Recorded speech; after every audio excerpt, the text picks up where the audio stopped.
अस्सलाम वालेकुम दोस्तों की हाल चाल है जनाब। तुसी वेखदे पे गुलाम अहमद टीवी ते मैं तुहाडा मेज़बान हाजी गुलाम अहमद। दोस्तों सब तो पहले अपने चैनल नूं करना सब्सक्राइब ते नाल लगे बैल दे बटन करना क्लिक ताकि साडी अच्छी ते नवी बेहतरीन वीडियो दा नोटिफिकेशन हमेशा ही तरह वीरां भरावां नूं मिलदा रहे। सब तो पहले ते अल्लाह दे फजलो करम नाल एक दूसरा सूबे की मझ लैके हाजिर होया। उम्मीद करांगा जिन्ने मेरे वीर भरा ने सारे अल्लाह दे फजलो करम नाल खैर खरीद होणगे। मझ माशाअल्लाह कैमरे नज़र है, भरावां ने तसल्ली नाल जनाब चेक करना है। बाकी जनाब मझ नूं सोहना थण माशाअल्लाह पूरियां विरलां जनाब अल्लाह दे फजलो करम नाल निक्की निक्की सिंगी माशाअल्लाह बिल्ली अख एक हड्डी जनाब कुआड़ा हड्डी माशाअल्लाह। बाकी कन्नी वलैत कन्न ने जिवें जनाब छज हुंदे ने 10-12 दिन करम नाल 10-15 दिन लैंदी है। बाकी जनाब मझ अल्लाह दे फजलो करम नाल पूरी जनाब नीली दरिया दी बाकी कैमरे नज़र है माशाअल्लाह। पशम पूरी जनाब गिठ गिठ लैने देने हमेशा ही तरह मुकद्दर होंदे ने। सौदा नाल नसीब दे मेहनत कोशिश करके भरावां वास्ते नीली बार के जानवर विखाए जाते हैं। यह निक्की निक्की सिंगी जनाब बिल्ली अख कन्न ने जिवें जनाब छज हुंदे ने अल्लाह दे फजलो करम नाल झोटी है माशाअल्लाह। दूसरा सूआ सूएगी ते बाकी जनाब सारियां गल्लां मालक तो सांझियां लवांगे। किन्ने दिन लैंदी है किन्ना मालक जनाब मुहब्बत ते प्यार वाला मुल करदा अल्लाह दे फजलो करम नाल पूरी गारंटी अगले दे घर तक होवेगी माशाअल्लाह।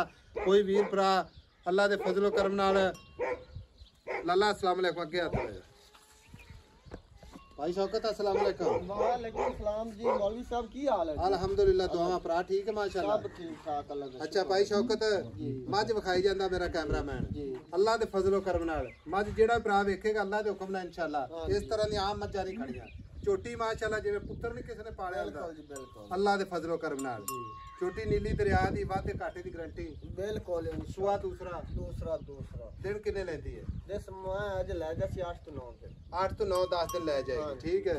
2-4 तो मैं ले ही नहीं पाई 2-4 दिन दा घाटा वाधा भी हो जाता सून लगे दा पता भी लगदा जानवर ठीक है। भाई शौकत कोई वीर भरा मझ दी वीडियो ते आपां YouTube ते अपलोड करनी है अपने चैनल ते ठीक है। मझ दी थणा दी पूरी गारंटी शोल्टी देंगे इंशाल्लाह। कोई बिरा दोस्त लवे ना वाधे घाटे दी गारंटी वाधे घाटे दी भी कोई बयाना करे तो सुई तो पावे तो जी बिस्मिल्लाह जी बिस्मिल्लाह। जो कोई इवे मां पावे तावी जी बिस्मिल्लाह ताई जी बिस्मिल्लाह मां दी शोल्टी दिसा और मां वीडियो च पास ही कर लमी। अच्छा ठीक है छट्टा पुआरा वाधे घाटे दी अपनी शोल्टी है। अच्छा तू ने गल दसी भी किसी वीर भरा ने मझ देवे ना मेरी ते गारंटी ना देवी गारंटी प्लस ना करे ना ते रोजां दा महीना ते आके मैनू फड़ ले बिल्कुल जी। आप मैंने वीडियो चलदी पई है ना। अच्छा गल्लां तो वो जेडी नोटिस होंदी पई बिल्कुल जी ऑनलाइन वीडियो चलनी है बिल्कुल।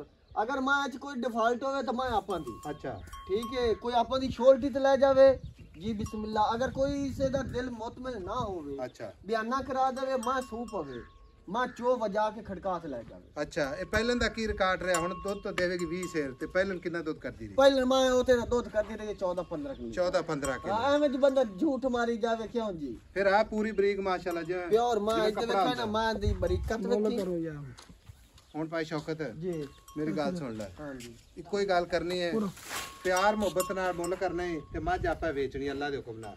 आज सा मोल भावे 8 लाख मंगी रहा ते भावे जेता मंगी रहा नहीं आपा मोल ना करवाना फिर मोल नहीं करना ना आपा डिमांड करवानी मां जिसा आपा फाइनल जेडी है ना 7 लाख 30 हजार फाइनल विच प्यार मोहब्बत ही कर लिसा लाड प्यारी अगले ना करसा। अच्छा माड़ा मोटा 7 लाख 30 चो हां जी ठीक हो। और मां आपा दी चोखी चंगी है मां दुवे सुवे होते वेखे ना मां दी सिरी वे आंख मां दी वे कहीं अगू वेंदी बंदे दर तो हसदी है समझ आ गई कोई भाई शौकत 7 लाख 30 को प्यार मोहब्बत कर माड़ा मोटा किराए बहुत पैंदे पे ने जी आई समझ ते किराए च को वादा काटा कर पता गल की 25-30 रुपए किराए लग जाते बस मैं रेंज कर आज साहब या तो लाड प्यार इथे वीडियो च करा वीडियो च कर दे बाद टका ना छड्डी ते ते महाराज 7 लाख 10 हजार दी 7 लाख 10 हजार हां जी ठीक है थणा दी घाटे वादी गारंटी शोल्टी ठीक हो गया। हां जी लो जी 7 लाख 10 हजार मोहब्बत प्यार इंशाल्लाह कोशिश जरूर करांगे भरावां वास्ते। बाकी नीली बार दे जानवर हमेशा गुलाम अहमद टीवी ते मिलदे ने। नंबर अपना जनाब 0348 067 8468। मिलांगे अगली वीडियो दे नाल। अल्लाह निगहबान पाकिस्तान जिंदाबाद।